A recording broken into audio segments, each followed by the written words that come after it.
ಸ್ನೇಹಿತರೆ, ಮೀಡಿಯಾ ಮಾಸ್ಟರ್ಸ್ಗೆ ಸ್ವಾಗತ ಸುಸ್ವಾಗತ. ಗೆಳೆಯರೆ, ಈ ಜಗತ್ತಲ್ಲಿ ಪ್ರಕೃತಿಗೆ ಅತಿ ದೊಡ್ಡ ಶತ್ರು ಅಂತ ಯಾರಾದರೂ ಇದ್ರೆ ಅದು ಮನುಷ್ಯನೇ. ಮನುಷ್ಯ ಪರಿಸರವನ್ನ ನಾನಾ ರೀತಿಯಲ್ಲಿ ಹಾಳು ಮಾಡ್ತಾ ಇದ್ದಾನೆ.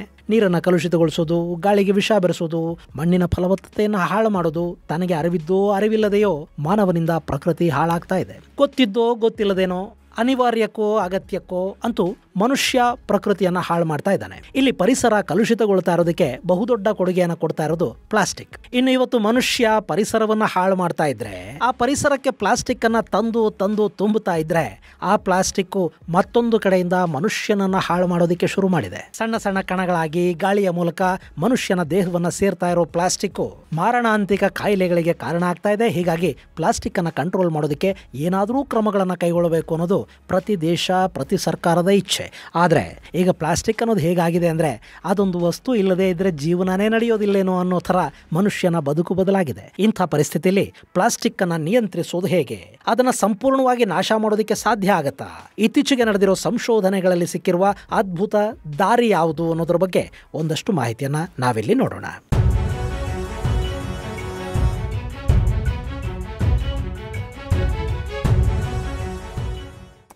ಇತ್ತೀಚೆಗೆ ಯುರೋಪ್ನಿಂದ ಒಂದು ವರದಿ ಬಂತು. ಅಲ್ಲಿ ಬೀಳ್ತಾ ಇರೋ ಹಿಮದಲ್ಲಿ ಕೂಡ ಪ್ಲಾಸ್ಟಿಕ್ನ ಮೈಕ್ರೋ ಕಣಗಳಿವೆ ಅನ್ನೋದು ಆ ವರದಿಯಲ್ಲಿ ಬಹಿರಂಗವಾಯಿತು.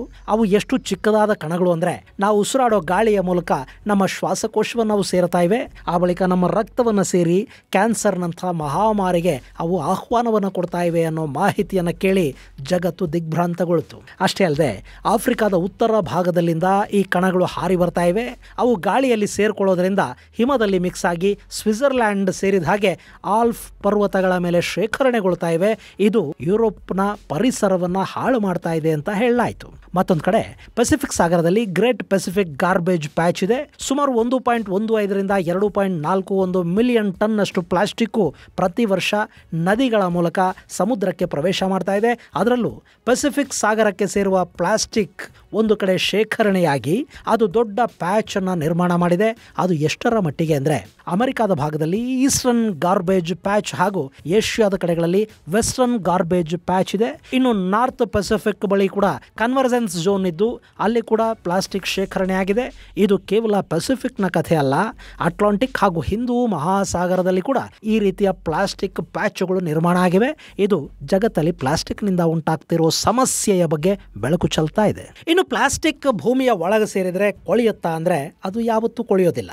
ಸರಿ, ಕೊಳೆಯೋದು ಬೇಡ, ಇದನ್ನು ಸುಟ್ಟು ಬಿಡೋಣ ಅಂದರೆ ಅದು ಕೂಡ ವಾಯು ಮಾಲಿನ್ಯಕ್ಕೆ ಕಾರಣ ಆಗುತ್ತೆ. ಹೀಗಾಗಿ ಪ್ಲಾಸ್ಟಿಕ್ನ ನಾಶ ಅನ್ನೋದು ಒಂದು ದೊಡ್ಡ ತಲೆನೋವು. ಇನ್ನು ಇತ್ತೀಚೆಗೆ ಬಯೋಗ್ರೇಡ್ ಪ್ಲಾಸ್ಟಿಕ್ ಅನ್ನು ಬಳಕೆ ಮಾಡ್ತಾ ಇದ್ದಾರೆ. ಅಷ್ಟಾದರೂ ಕೂಡ ಪ್ಲಾಸ್ಟಿಕ್ ಬಳಕೆ ಅನ್ನೋದನ್ನು ತಡೆಯೋದಕ್ಕೆ ಸಾಧ್ಯ ಆಗ್ತಾ ಇಲ್ಲ. ನಾವು ಕುಡಿಯುವ ನೀರಿನ ಬಾಟಲಿಗಳು, ತಂಪು ಪಾನೀಯಗಳು, ಅಡುಗೆ ಎಣ್ಣೆ, ಟೆಟ್ರಾಪ್ಯಾಕ್ ಸೇರಿದ ಹಾಗೆ ಎಲ್ಲದಕ್ಕೂ ಕೂಡ ಪ್ಲಾಸ್ಟಿಕ್ ಬಳಕೆ ಆಗ್ತಾ ಇದೆ. ಇತ್ತೀಚೆಗಂತೂ ಇಡ್ಲಿ ಮಾಡೋದಕ್ಕೆ ಪ್ಲಾಸ್ಟಿಕ್ ಅನ್ನು ಬಳಸ್ತಾ ಇದ್ದಾರೆ ಅನ್ನೋ ಕಾರಣಕ್ಕೆ ಇಡ್ಲಿ ಮಾಡೋದಕ್ಕೆ ಪ್ಲಾಸ್ಟಿಕ್ ಅನ್ನು ಬ್ಯಾನ್ ಮಾಡಿದ್ದಾರೆ. ಕೆಲ ಹೋಟೆಲ್ಗಳಲ್ಲಿ ಬಿಸಿ ಬಿಸಿ ಸಾಂಬಾರನ್ನ ಪ್ಲಾಸ್ಟಿಕ್ ಕವರ್ಗಳಲ್ಲಿ ಹಾಕೊಡೋದನ್ನ ನಾವು ನೋಡ್ತಾ ಇದ್ದೀವಿ. ಇಲ್ಲಿ ಪ್ಲಾಸ್ಟಿಕ್ ಬಳಕೆಯನ್ನ ನಿರ್ಬಂಧಿಸಬೇಕು ಅಂದ್ರೆ ಮೊದಲು ಪ್ಲಾಸ್ಟಿಕ್ ಕವರ್ಗಳು, ಪ್ಲಾಸ್ಟಿಕ್ ಪೇಪರ್ಗಳ ತಯಾರಿಯ ಮೇಲೆ ಒಂದಷ್ಟು ನಿರ್ಬಂಧಗಳನ್ನ ಹೇರಬೇಕಲ್ವಾ? ಸರ್ಕಾರ ಅದನ್ನ ಮಾಡೋದಿಲ್ಲ. ಬದಲಿಗೆ ಬಳಕೆಯ ಹಂತದಲ್ಲಿ ಅದನ್ನ ನಿರ್ಬಂಧಿಸಬೇಕು ಅಂತ ಹೊರಡುತ್ತೆ. ಆ ಮೂಲಕ ಅದನ್ನ ಎಕ್ಸಿಕ್ಯೂಟ್ ಮಾಡೋ ಲೆವೆಲ್ ಅಲ್ಲಿ ಒಂದಿಷ್ಟು ಜನ ಸರ್ಕಾರಿ ನೌಕರರು ಇರ್ತಾರೆ ನೋಡಿ, ಅವರ ಜೇಬು ತುಂಬೋದಕ್ಕೆ ಇದು ಅವಕಾಶವನ್ನು ಕೊಡುತ್ತೆ ಹೊರತು ಪ್ಲಾಸ್ಟಿಕ್ನ ನಿಷೇಧ ಅಂತೂ ಸಂಪೂರ್ಣವಾಗಿ ಸಾಧ್ಯ ಆಗ್ತಿಲ್ಲ.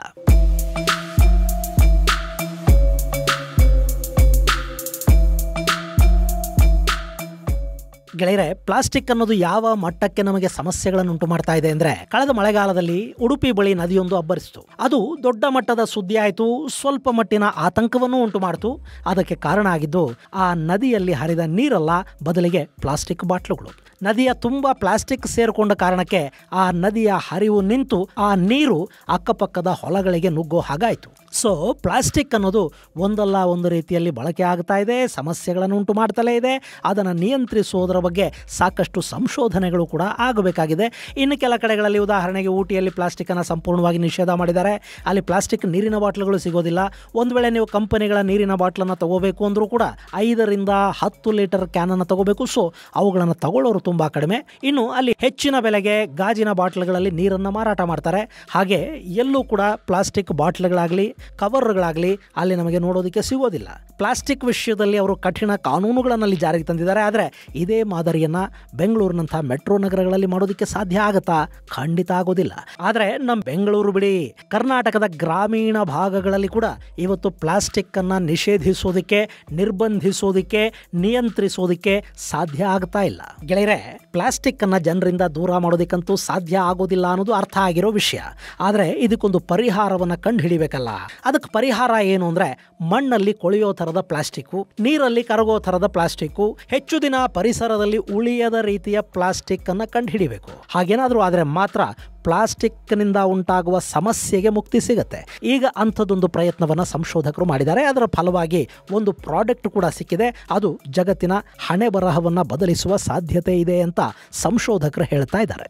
ಹೌದು, ಜಪಾನ್ನ Riken center for emergent matter science ಅನ್ನೋ ಸಂಸ್ಥೆ ಅದ್ಭುತವೊಂದನ್ನು ಸಾಧಿಸಿದೆ. ಅವರು ಬಯೋಡಿಗ್ರೇಡಬಲ್ ಪ್ಲಾಸ್ಟಿಕ್ ಅನ್ನು ಕಂಡು ಹಿಡಿದಿದ್ದಾರೆ. ಆ ಪ್ಲಾಸ್ಟಿಕ್ ಅನ್ನು ಸಮುದ್ರದ ನೀರಲ್ಲಿ ಹಾಕಿದ್ರೆ ಅದು ಉಪ್ಪು ಕರಗಿದ ಹಾಗೆ ಕರಗಿ ಹೋಗುತ್ತಂತೆ. ಹಾಗಂತ ಈ ಪ್ಲಾಸ್ಟಿಕ್ ಉಪಯೋಗಕ್ಕೆ ಬರೋದಿಲ್ಲ ಅಂದ್ಕೋಬೇಡಿ. ಯಾಕೆಂದ್ರೆ ಈ ಪ್ಲಾಸ್ಟಿಕ್ ಮಾಮೂಲಿ ಬಳಕೆಯಲ್ಲಿರುವ ಪ್ಲಾಸ್ಟಿಕ್ಗಿಂತಲೂ ಸ್ಟ್ರಾಂಗ್ ಆಗಿರುತ್ತೆ. ಅದನ್ನು ನಾವು ಎಲ್ಲ ರೀತಿಯ ಪ್ಯಾಕೇಜ್ಗಳನ್ನು ಮಾಡೋದಕ್ಕೆ ಬಳಸಬಹುದು. ಇನ್ನು ಈ ಪ್ಲಾಸ್ಟಿಕ್ಗೆ ಒಂದಷ್ಟು ಸೇಫ್ ಇಂಗ್ರೀಡಿಯೆಂಟ್ಸ್ ಅನ್ನು ಬಳಸಿದಾರಂತೆ. ಹೀಗಾಗಿ ಅದರಲ್ಲಿ ಆಹಾರ ಪದಾರ್ಥಗಳನ್ನು ಪ್ಯಾಕ್ ಮಾಡಿದ್ರೂ ಕೂಡ ನಮ್ಮ ಆರೋಗ್ಯದ ಮೇಲೆ ಯಾವ ಪರಿಣಾಮ ಬೀರೋದಿಲ್ಲ ಅಂತ ಹೇಳ್ತಾ ಇದ್ದಾರೆ. ಹಾಗೇನೆ ಇದನ್ನು ತಯಾರಿಸುವಾಗ ಬಳಸ್ತಾ ಇರೋ ವಸ್ತು ನಾನ್ ಟಾಕ್ಸಿಕ್ ಆಗಿರೋದ್ರಿಂದ ವಾಯು ಮಾಲಿನ್ಯ ಕೂಡ ಇದರಿಂದ ಉಂಟಾಗೋದಿಲ್ಲ. ಹೀಗಾಗಿನೇ ಈ ಹೊಸ ರೀತಿಯ ಪ್ಲಾಸ್ಟಿಕ್ಕು ಜಗತ್ತಲ್ಲಿ ದೊಡ್ಡ ಬದಲಾವಣೆಯನ್ನು ತರುವ ಸಾಧ್ಯತೆ ಇದೆ ಅಂತ ಜಪಾನ್ನ ಸಂಶೋಧಕರು ಹೇಳ್ತಾ ಇದ್ದಾರೆ.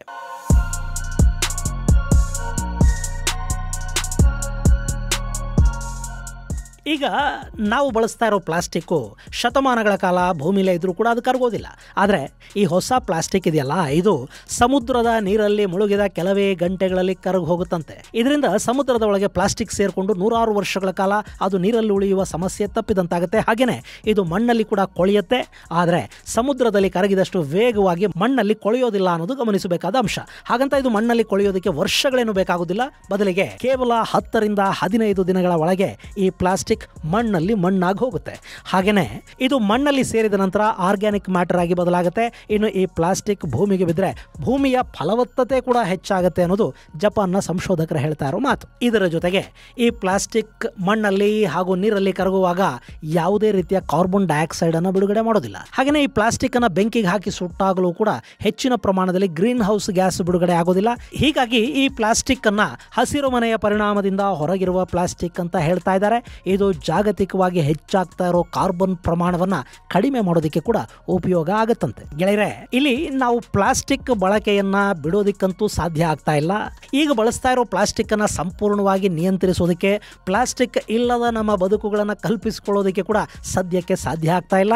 ಹೀಗಾಗಿ ಪರಿಸರಕ್ಕೆ ಹಾನಿಯಾಗದ, ನೀರಲ್ಲಿ ಕರಗುವ, ಮಣ್ಣಲ್ಲಿ ಬೆರೆಯುವಂಥ ಬಯೋಡಿಗ್ರೇಡಬಲ್ ಪ್ಲಾಸ್ಟಿಕ್ ನ ಬಳಕೆ ಹೆಚ್ಚಾದ್ರೆ ಅಟ್ಲೀಸ್ಟ್ ಪರಿಸರದ ಮೇಲೆ ಮತ್ತು ಮನುಷ್ಯನ ಆರೋಗ್ಯದ ಮೇಲೆ ಉಂಟಾಗುವ ದುಷ್ಪರಿಣಾಮಗಳನ್ನ ಕಡಿಮೆ ಮಾಡೋದಕ್ಕೆ ಸಾಧ್ಯ ಆಗಬಹುದು. ಇನ್ನು ಈಗ ನಾವು ಬಳಸ್ತಾ ಇದೀವಲ್ಲ ಪ್ಲಾಸ್ಟಿಕ್, ಅದರಿಂದ ಕೇವಲ ಪರಿಸರ ಅಥವಾ ಮನುಷ್ಯನ ಆರೋಗ್ಯ ಮಾತ್ರ ಹಾಳಾಗ್ತಾ ಇಲ್ಲ. ಇವತ್ತು ಕಾಡು ಪ್ರಾಣಿಗಳು ಪ್ಲಾಸ್ಟಿಕ್ ನಿಂದ ತೊಂದರೆಗೆ ಸಿಲುಕ್ತಾ ಇವೆ. ಪ್ಲಾಸ್ಟಿಕ್ ಕವರ್ಗಳಲ್ಲಿ ತಿಂಡಿ ತಿನಿಸು ತಗೊಂಡು ಕಾಡುಗಳಲ್ಲಿ ಎಸೆದು ಹೋಗ್ತಾರಲ್ಲ, ಅದರಲ್ಲಿ ಉಪ್ಪಿನ ಅಂಶ ಇರುತ್ತೆ. ಆ ಉಪ್ಪಿನ ರುಚಿಗಾಗಿ ಪ್ರಾಣಿಗಳು ಪ್ಲಾಸ್ಟಿಕ್ ಅನ್ನು ತಿಂತಾ ಇವೆ. ನಗರ ಪ್ರದೇಶಗಳಲ್ಲಿ ಕಸ ಹಾಕಿರೋ ಜಾಗದಲ್ಲಿ ಮೇವನ್ನು ಹುಡುಕುವ ಹಸುಗಳ ಹೊಟ್ಟೆಯಲ್ಲಿ ಅದೆಷ್ಟು ಪ್ಲಾಸ್ಟಿಕ್ ಸೇರ್ತಾ ಇದೆಯೋ ಏನೋ. ಹಸುಗಳು ಕರೆಯೋ ಹಾಲು ಪ್ಲಾಸ್ಟಿಕ್ ಹಾಲೇ ಆಗಬೇಕು. ಹೀಗಾದಾಗ ಆ ಹಸುಗಳು ಕರೆಯೋ ಹಾಲು ಕೂಡ ಪ್ಲಾಸ್ಟಿಕ್ ಹಾಲಾಗತ್ತೆ. ಇನ್ನು ಸಮುದ್ರವನ್ನ ಸೇರುವ ಪ್ಲಾಸ್ಟಿಕ್ ಕಣಗಳಿವೆಯಲ್ಲ, ಅವು ಸಮುದ್ರದಲ್ಲಿನ ಮೀನುಗಳಿಗೆ ಹೃದಯಾಘಾತವನ್ನು ಉಂಟು ಮಾಡ್ತಾ ಇವೆ ಅನ್ನೋ ಭಯಾನಕವಾದ, ಇಡೀ ಮನುಕುಲ ಬೆಚ್ಚಿ ಬೀಳೋ ಥರದ ಸುದ್ದಿಯೊಂದನ್ನ ವಿಜ್ಞಾನಿಗಳು ಇತ್ತೀಚೆಗಷ್ಟೇ ಹೊರಹಾಕಿದ್ದಾರೆ. ಇನ್ನು ದೇಹದ ತುಂಬ ಪ್ಲಾಸ್ಟಿಕ್ ಸೇರಿರುವ ಆ ಮೀನುಗಳನ್ನ ನಾವು ಮನುಷ್ಯರು ತಿಂತೀವಿ. ನಮ್ಮ ಹೊಟ್ಟೆಗೂ ಅದು ಹೋಗುತ್ತೆ. ಅದು ಕಾಲಕ್ರಮೇಣ ಮನುಷ್ಯನಲ್ಲಿ ನಾನಾ ರೋಗಗಳಿಗೆ ಕಾರಣ ಆಗ್ತಾ ಹೋಗುತ್ತೆ. ಮೀನುಗಳು ಆರೋಗ್ಯಕ್ಕೆ ತುಂಬಾ ಒಳ್ಳೆಯದು. ನಾವು ಸಾಕುವ ಪ್ರಾಣಿಗಳಿಗೆ ಕೆಮಿಕಲ್ಗಳನ್ನು ತಿನ್ನಿಸಿ ಬೆಳೆಸಿರ್ತೀವಿ. ಆದರೆ ಸಮುದ್ರದಲ್ಲಿ, ನದಿಗಳಲ್ಲಿ ಸಿಗುವ ಮೀನುಗಳು ನ್ಯಾಚುರಲ್ ಆಗಿರುತ್ತವೆ, ಆರೋಗ್ಯಕ್ಕೆ ತುಂಬಾ ಒಳ್ಳೆಯದು ಅನ್ನೋ ಅಭಿಪ್ರಾಯ ಒಂದು ನಮ್ಮಲ್ಲಿದೆ. ಆದರೆ ಈ ಪ್ಲಾಸ್ಟಿಕ್ನ ಪರಿಣಾಮದಿಂದಾಗಿ ಸಮುದ್ರ, ನದಿಗಳಲ್ಲಿನ ಮೀನುಗಳು ಕೂಡ ಮನುಷ್ಯನ ಆರೋಗ್ಯದ ಮೇಲೆ ದುಷ್ಪರಿಣಾಮವನ್ನು ಉಂಟು ಮಾಡ್ತಾ ಇವೆ.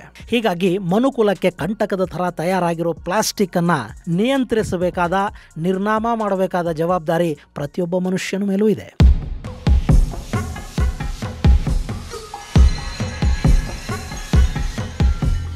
ನಾನು ನೀವು ಎಲ್ಲರೂ ಕೂಡ ಸಾಧ್ಯವಾದಷ್ಟು ನಾವು ಕಡಿಮೆ ಪ್ಲಾಸ್ಟಿಕ್ಕನ್ನು ಬಳಸ್ತೀವಿ ಅನ್ನೋ ಒಂದು ಚಿಕ್ಕ ಶಪಥ ಮಾಡಿದರೂ ಸಾಕು, ಪ್ಲಾಸ್ಟಿಕ್ನ ಬಳಕೆಯನ್ನು ನಿಯಂತ್ರಿಸೋದಕ್ಕೆ ಒಂದು ದೊಡ್ಡ ಕೊಡುಗೆಯನ್ನು ಕೊಡಬಹುದು. ಈಗ ನೀವು ತರಕಾರಿ ತಗೊಳ್ಳೋದಕ್ಕೋ ಅಥವಾ ಮತ್ತೇನೋ ತಗೊಳ್ಳೋದಕ್ಕೆ ಮಾರ್ಕೆಟ್ಗೆ ಹೋಗ್ತೀರಿ ಅಂತ ಇಟ್ಕೊಳ್ಳಿ, ಆಗ ಮನೆಯಿಂದ ಕೈಯಲ್ಲೊಂದು ಬ್ಯಾಗನ್ನು ತಗೊಂಡು ಹೋಗೋದಕ್ಕೆ ಪ್ರಾಕ್ಟೀಸ್ ಮಾಡ್ಕೊಳ್ಳಿ. ಇನ್ನು ಪ್ಲಾಸ್ಟಿಕ್ ಬಾಟಲಿಗಳಲ್ಲಿ ಸಿಗುವ ನೀರು, ಇನ್ನಿತರ ತಂಪು ಪಾನೀಯಗಳ ಬಳಕೆಯನ್ನು ಸಾಧ್ಯವಾದಷ್ಟು ಕಡಿಮೆ ಮಾಡಿ.